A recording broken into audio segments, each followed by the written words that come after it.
Welcome everyone.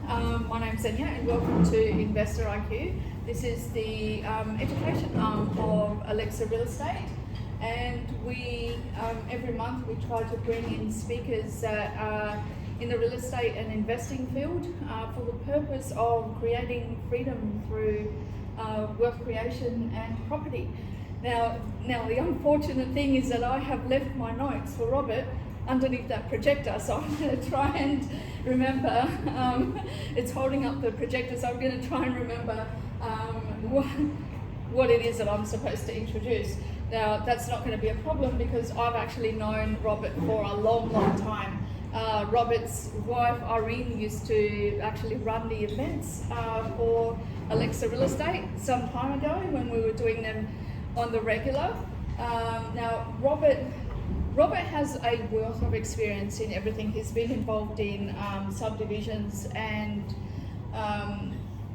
developments. He's been involved in finance. He's been involved in real estate. He's been involved in a whole bunch of stuff that he puts collectively under the Elftmann Group. And today he's going to be speaking about how to acquire property off market. So I will leave the rest up to you because you'll get a feel of what he does. Please welcome Robert. Thank you. Yeah, thank you everyone. Stay on the side. And first of all, I would like to thank you, Zenia and Angelo, for having me here to speak to the audience. And what a great introduction. Thanks for that. Now I do property deals, and I'm not a professional speaker, so if I get stuck, I have this just to refer back to. But hopefully, I get through this pretty well. So we'll start off. Just with a disclaimer. Now this presentation is general in nature and it's no financial advice. All I'm going to do tonight is share with you what I look for, a little bit about my story, but also what I look for when buying property. And when I talk about buying property, I mean buying property to make money. I'm not talking about your dream home or your property to live in. And I'm also not a great fan of leveraging your income to the maximum to acquire so-called investment properties, typically negatively geared properties. I'm not a great fan of that. Everything I share with you today is based on my personal experience and knowledge. And my views may be very different to yours, and that's okay. I invite you to be very skeptical with everything I'm going to share with you, and perhaps seek out for yourself if there's any truth in what I'm about to share. With that being said, I will just quickly run through the agenda for this presentation. There's 4 parts to this. I will talk a little bit about myself and why I'm doing this kind of talks. And I will talk about the influencing factors around property that we have no control over, but I think are vitally important to understand. And I will talk about what we have absolute control over, which is what we may be wanting to purchase in terms of property. And I'll give you a number of different examples, and I will show you examples like the easy ones to get into and work my way up to the advanced kind of opportunities. And after that, we'll have question and answers time. So with that being said, I will just quickly talk about myself. And so I'm from Germany. I came here back in 2009. And I remember really well back in those days when I was just about to finish my university. I was sitting down with a friend, and I remember the concerned look on his face he had when I shared that I would be going to Adelaide, Australia, because he pretty quickly figured out that I had absolutely no idea what I was doing. I remember we were looking at a map, and I couldn't even find where Adelaide was, so that's how much I knew coming here. But now, 14 years on, I'm extremely grateful to be here. I've got my little family in Adelaide. I absolutely love Adelaide, and I love everything I've experienced, especially in regards to real estate over the years. And hopefully some of that will resonate with you. So what's the purpose of this presentation? Now I want to acknowledge each and every one of you for taking our time tonight to sit down and learn for yourself perhaps and pick up a few additional information about real estate. And I know we've got a very diverse audience here. I know some of you are extremely experienced and have seen a lot and have good experience in real estate. Some of you may just be starting out, and some of you may even be full-time investors. So I hope there's something of value for you in what I'm about to share. Now, I don't know your circumstances, I don't know your ambitions, I don't know your goals, your dreams, but I absolutely know this, that Adelaide real estate has the potential to change your financial future for the better in a big way. I know it has done wonders for me, and I know it has the potential to do all of that and much more for you. So with that being said, I'll just talk to you about what is it that I do. Now, ever since I first came to Adelaide, like I said, I had no idea what I was doing, but I started going to property seminars, and fortunately at that time there was a lot of investment property seminars around and wealth education seminars. And I think it was perhaps around that time when I met Xenia and Angelo, and I'm always forever grateful that you put on that property options course, and I joined that because that was a fantastic experience and learning curve for me. And what I really wanted to know was answers to questions like, who's making money in real estate? Who's losing money? How does it all work? Is there anything behind these regular property price movements? And what are the influencing factors on property? And I started off, and I made a decision back then, and I would get into real estate. I started off as a real estate agent because I was keen not only to learn throughout these seminars, but also to get my own experience. I wanted to see property transaction unfold. I wanted to be involved in deals and wanted to see how it all works. I later on joined a development company and a builder, and that was a great learning experience in itself, just to see firsthand how does a builder operate, how does a builder deal with property development. And what I found is this, and it may be no surprise to you, that the money in real estate is made by adding value to an underutilized, underdeveloped property. That's where you actually make your money in real estate. So what we are looking at is properties like these. And the good thing in Adelaide is we have no shortage of these opportunities. Perhaps I invite you to have a look in your own neighborhood.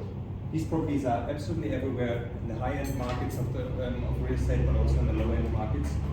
And we have no shortage.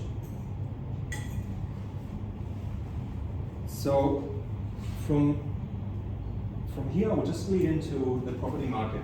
Now, I don't believe there's such a thing as a property market. I think we always look at the individual property, and for a market to exist, to me, I always thought that you have to have identical things that you can compare. With property, we're looking at individual pieces of real estate that are unique in nature. So to me, median house prices and those kind of things don't make a lot of sense. It is the individual property transaction that I'm focused on. But certainly there is a lot of forces or a lot of influencing factors on real estate that we have, and I think it's very important to understand these. And in a moment I will ask you perhaps, what do you think is the #1 driving force about these property price movements, causing property prices to go up or down?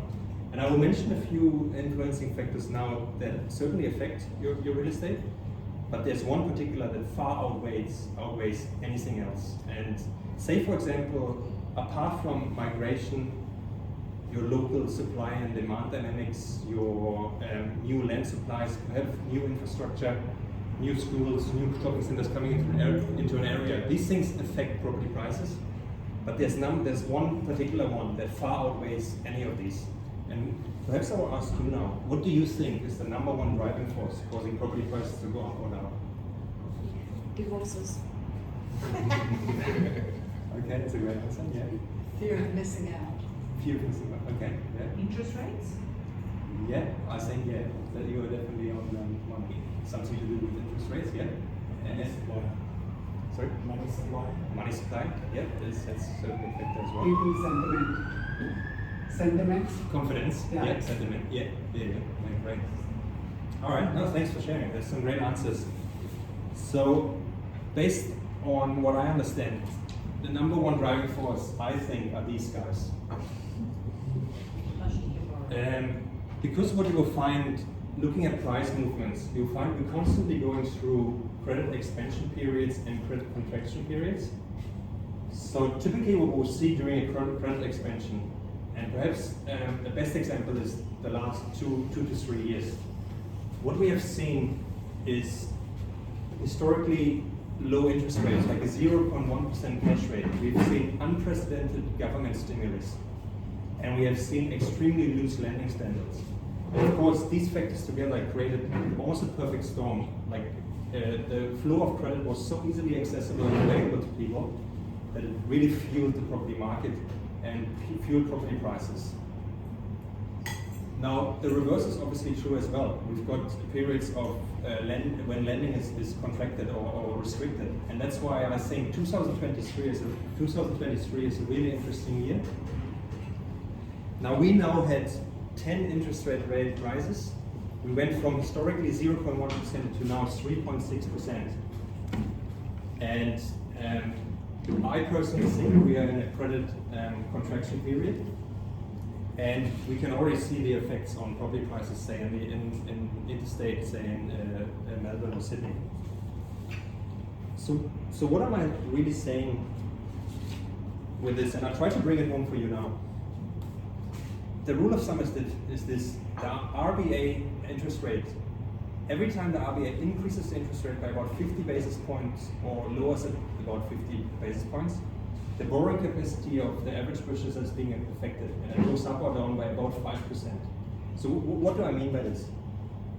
Say a young couple wanting to purchase a home wanting to purchase a home, great jobs, and they did go to the bank, say late last year before the interest rate rises, and wanting to find out what could they borrow. And the bank may have said, look, based on your income, we're happy to lend you up to $1 million towards your purchase, towards your home.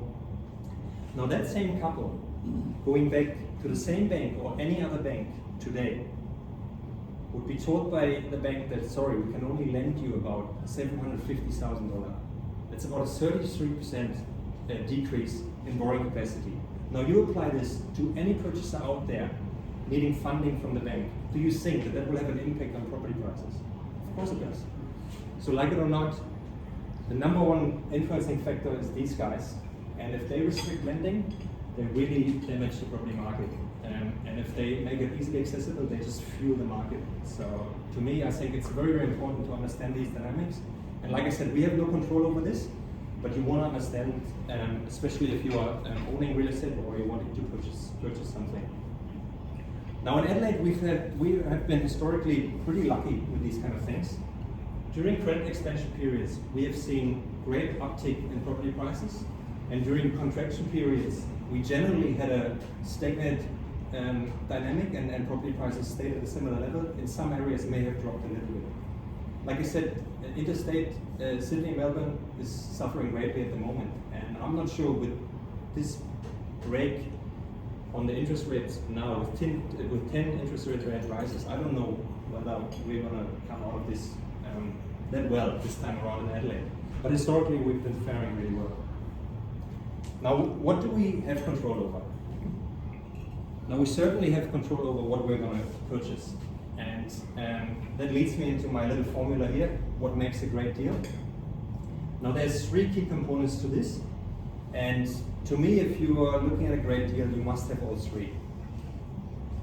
And I know I call it secret formula, but it is actually pretty easy. It's pretty straightforward to understand. So I'll share it with you now. But yeah, before I do, so really, if you get all these 3 key components right, you're definitely looking at a great deal. But let me tell you, it's actually not that easy to get all those 3 key components in a deal. So what are they? So to me, those 3 are add value potential. You want to be dealing with a motivated vendor, and you want to know that you have good demand for the product you're creating through your add value strategies. So what can we do in terms of add value? Now obviously we can renovate a house, we can do a cosmetic or structural renovation, we can subdivide land, we can increase the density of the property further, we can perhaps look at the townhouse or apartment development. We can maybe do a combination of these. We can certainly maybe even look at land that is being rezoned, which is at value in itself. Now, the other thing critically important is the motivated vendor, and I'll perhaps just share with you my experience of dealing with an unmotivated seller. Now, based on my experience engaging with an unmotivated seller, I generally find if I asked about their circumstances or their price expectation, I generally get a response like, look Robert, I'm happy to sell to you, no problem. I will sell to you at the right price, or I will sell to you if the price is right. Now when I then dig further a little bit about that price, I get two answers generally. I either get a figure that will not work for me, or I'll be encouraged to make an offer but not be told any price. And typically when I do make an offer, I always get the same response, which is, look, offer me more. I'm not happy to accept this, please offer me more. So that's typically just a characteristic of an unmotivated vendor or seller. Now I know if you're buying a property from the real estate agent,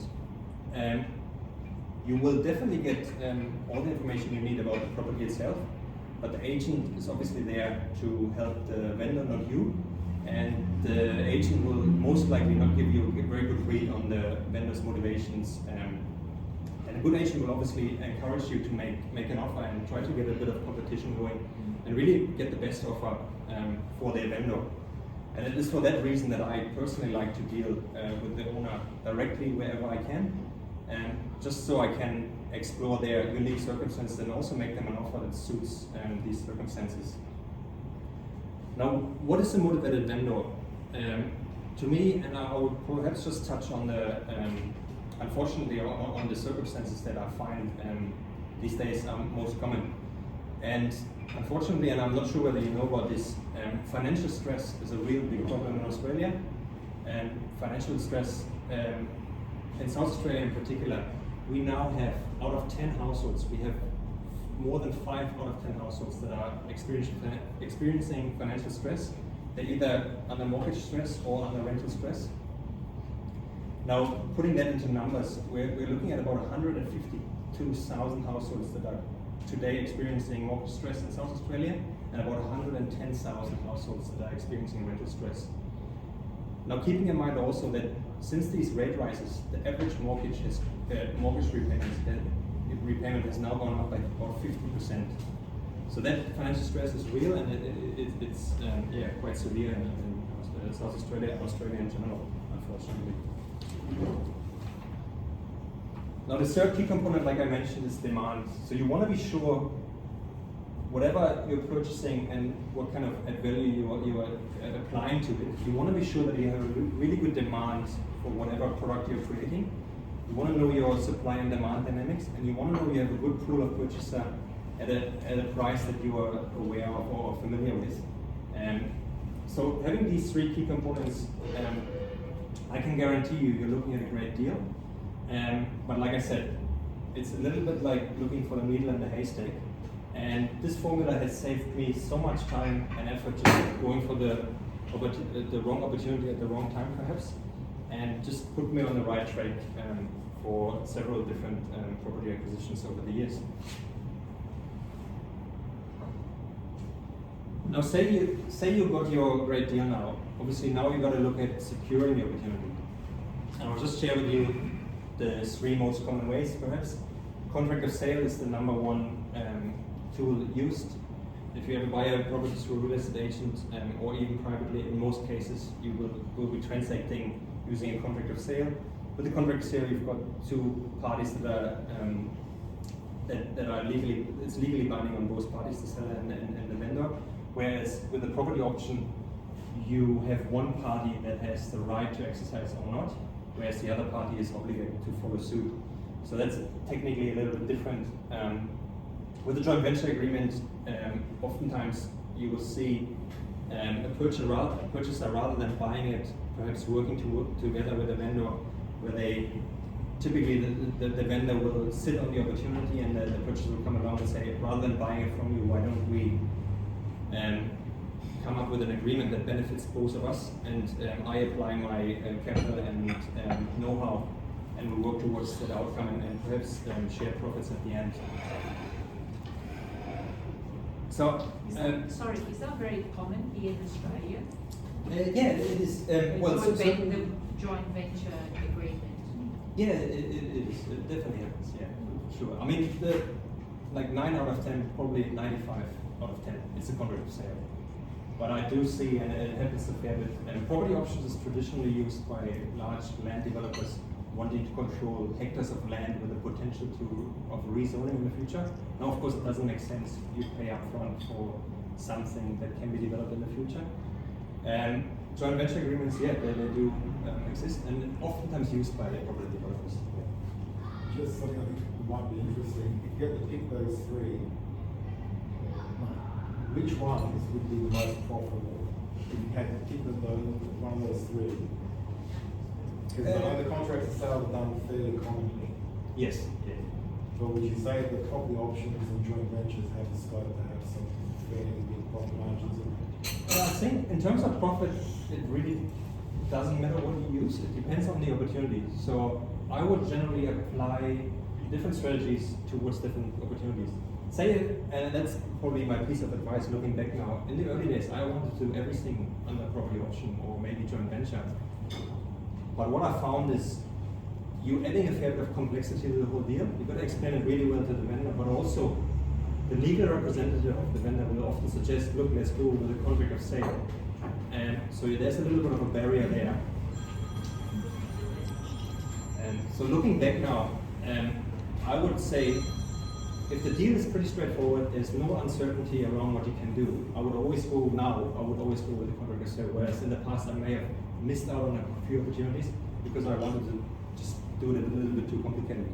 But if there is, say the development potential is uncertain and you don't know exactly what you can get, and there may be the opportunity for that additional 1 or 2 dwellings, property option is a great way to do it. And joint venture obviously is great in the way that you don't have the upfront cost. You're sharing at the end. Yeah, so there's benefits, but yeah, it really depends on the opportunity, I would say. Can we restrict questions to the end, please? Just to the end of the presentation? Yeah, almost. Yeah, thank you. Almost. So I guess the last part of the presentation, I will just show you now examples. And I'll go, like I said, I will start off with the easy in, easy out kind of opportunities. Great way to start, and I'll work my way up from there. So perhaps the easiest kind of opportunities you may encounter are the 1 into 2 subdivisions or the cosmetic renovations in the outer suburbs of Adelaide. They're probably the easiest one to get into. They're probably the easiest one to turn around. And I will give you a little bit of a guide, but please take it with a grain of salt. I'll give you an idea of what you may be able to achieve in terms of returns. So from my experience, opportunities like this, you should be looking at about $50,000 to $100,000 in terms of making or return. But like I said, you can make more, you can make less, it really depends. But they're a great way to start with. From here, I would just work my way up now. A little bit more complicated, but certainly doable. This one here was actually 2 add-value strategy in one. We had a cosmetic renovation of a character home, but also the way the property was situated on the land, we could subdivide the rear off.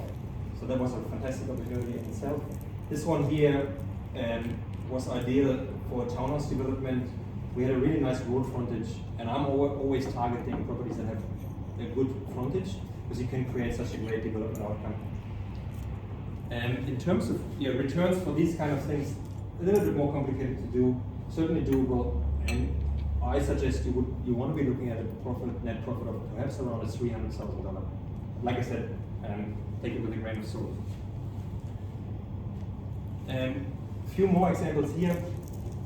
Corner blocks. I absolutely love corner side developments. I think they offer such a great outcome because you can just cut off the land on the wide road frontage and create such a great outcome in terms of resale value too. Because you've got that really nice appeal with the new product, be it a townhouse or a single-story dwelling, and they tend to sell really well in the market as well. This one here, again another corner, but that was actually not only one property, it was two properties together making a development. They are fantastic. I would say 1 + 1 equals more than 2 if you come across these kind of things. Because you can create such a great development outcome, especially with a 2-road frontage. Yeah, they're fantastic opportunities. And perhaps I'll finish off with, these are the more advanced type developments. I wouldn't recommend doing something like this if you're starting out, if that's your first deal. These are medium density townhouse developments. Again, 2 properties side by side. We're able to get 11 townhouses on here. There was actually 3 titles together, and the outcome was 19 townhouses. Now with an opportunity like that, you will be required to, first of all, you're paying a fair bit for the site itself. You also, if you want to bring this to the end, you're going to have a lot of funds to construct all these. And you're also going to engage a lot of different professionals along the way to pull it off. But the returns on these are phenomenal. So I would suggest you want to be looking at $1 million plus for anything like that. But yeah, this is to give you a bit of a feel of what is available. And I will finish off with this. Now I've built a business around making profitable opportunities available for myself and other people. And I found if I could identify and secure profitable opportunities, I'll always find someone who's willing to purchase or take that property or opportunity off my hands, regardless of the size, regardless of whether it's a small deal or a big deal. And like I said,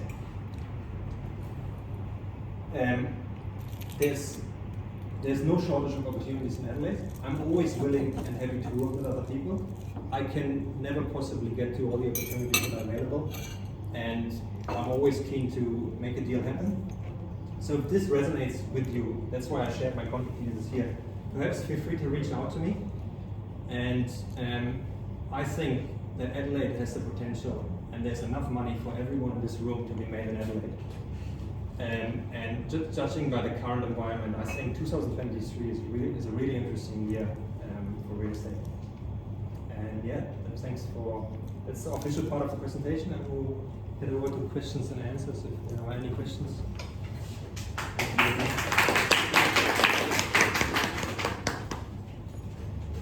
Well, just actually you mentioning there are some kind of restraints of lending and borrowing. But the situation is much worse than is portrayed by you. Actually, you are very optimistic. I'm very optimistic. Yeah, so I think I don't want to put any conspiracy theories here, but the banking system all around the world, especially coming from Germany, so you know that banking system is falling apart. And the reaction of Federal Reserve banks all around the world is going to be quite dramatic, coming from US, and all the countries in the Western world is going to follow that. So, do you have any suggestions in this kind of critical era, whether the investment now, or a few months later, is going to be still viable? Well, I mean, I know that the banking system is obviously being damaged by these rapid interest rate rises all around the world. But I do know that these 4 banks are highly indebted to millions of Australians. So I think if you're thinking about a structural change, I think it's very unlikely at this stage. But I do know that these interest rate rises, they're certainly damaging the property price movements. And I know if you're looking to purchase right now, I would be much more conservative than ever. I would be certainly taking into consideration the higher interest rate and the higher holding costs. Well, if you want to purchase with the cash, we're not talking about the banks. You want to avoid the banks at the moment. So if you have some cash lying around, what would be the strategy regarding the cash investment? Oh, okay. So you mean outside of real estate? Well, I think so. Yeah, absolutely. Yeah. I'm not outside of real estate, but they're saying that you would basically purchase not for the bank, but you would go cash. So the question is, would you recommend a cash deal real estate transaction Yeah, if you're a cash buyer in the current market, you certainly have the upper hand, because most people that are relying on finance are very heavily restricted at the moment. Yeah. Can I make a suggestion? Given how precarious where we are right now, would you say the speed in getting in and out of a deal would probably be something that would be of value? Because if there's a potential Yeah, that's downside exactly moving right, yeah. forward, then how fast you can actually acquire it. Maybe not necessarily take 2 years to develop. Maybe to be able to acquire, quick subdivision, sell off, bang, done, and not Yeah. expose yourself to too much time period. Because I think it's a time. Yeah, that's exactly right. I mean, time now is absolutely crucial. Exactly. So I'm a big fan always of buying and selling in the same market or in the same conditions. Like these big deals I've showed you, these developers were actually really lucky. They not only bought before that boom period, they actually got rewarded twice. They added value through the development, but they also caught the market going up. So that's lucky on like these outside circumstances we have no control over. It's just simply luck. But like you said, it could go the other way. So I'm always a big fan of turning development around within the same market. Yeah. And how do you do that? Well, you get an approval very quickly, or like if it's a small kind of deal, like a land subdivision, you can be in and out within 3 to 6 months. Yeah, I know some people that they've got two blocks of land and they're developing about 8 townhouses. And it's been taking them years. Yeah. Years. Yeah. Yeah, So obviously- where is the biggest problem at the moment? I mean, where is I'm not talking about the experienced developers, I'm not talking about money, I'm talking about councils. Council approves. Well, the council, we had, I don't know whether you're aware of this, we had a huge change to the way developments are being assessed. We had the new design group come in. It actually works much faster now than it used to be.